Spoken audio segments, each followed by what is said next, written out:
কংখৰ ধুমুহা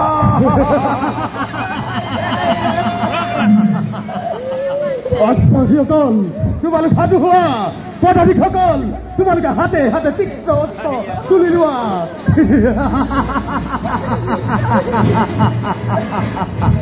কালক এইটোৱে যি বিচাৰিছিল আজি তাকেই পাইছে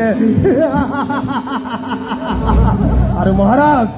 ময়ো যাওঁ আপোনাৰ আদেশ শিৰোধাৰ্য কৰি এফালৰ পৰা ধ্বংস যজ্ঞ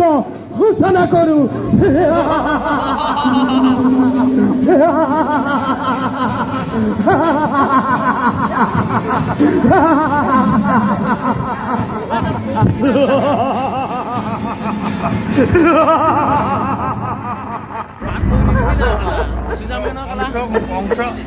কংস বল এইটো কংস কংস কোন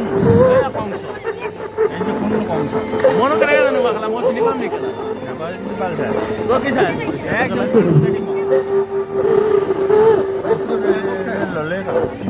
বসুদেৱ নতুন মিতি স্নেহৰ ভগিনী দৈৱকী ভৱিষ্যত ভাগ্য লিপিবোৰ কাণ পাতি শুনিলি নহয় যি মিলন বান্ধোনেৰে বান্ধিলো তহত দৈৱকীকে সেই মিলনেই আজি স্পষ্টভাৱে কৰিছে ঘোষণা অচিৰতে কংসৰ মৰণ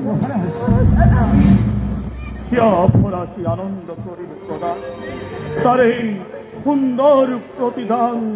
অচিরতে কংখর মরণ ঠিক করিব বকুরে অমৃত করল উঠে বেশ কথা হে হব নহব অন্যথা যা যা গুপি যাও পায়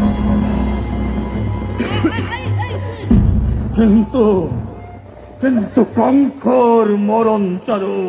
এবার সহজ ত্রিভুবন বিজেতা এই কংখর মরণ চারু এবার সহজ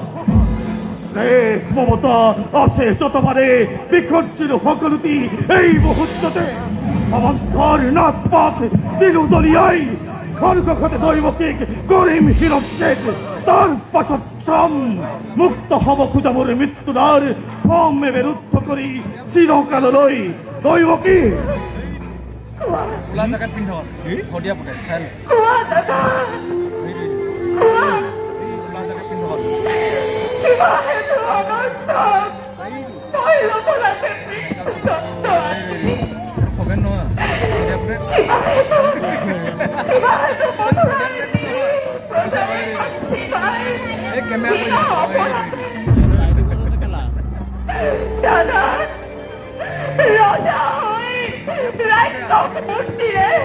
মানৱ নামত কিয় কলংক ভাবিছা দাদা কিয় নাই তোর কোনো অপরাধ অপরাধী নহে কোনো মথুরার প্রজা যত আমাদের অপরাধ এই নভূত কংখর একটু অবক্ষুদে কোনে জানে কোনে কৰে কিবা অপৰাধ কবলৈ কিবা আছে মোৰ কলে জানো শুনিবা সঁচাই ৰজা তুমি সৰ্বশক্তিমান সকলো কৰিব পাৰা নিজ ইচ্ছামতে সঁচা হওক মিছা হওক ন্যায় বা অন্যায় সবাৰে বিধান হ'ব ইচ্ছাতে তোমাৰ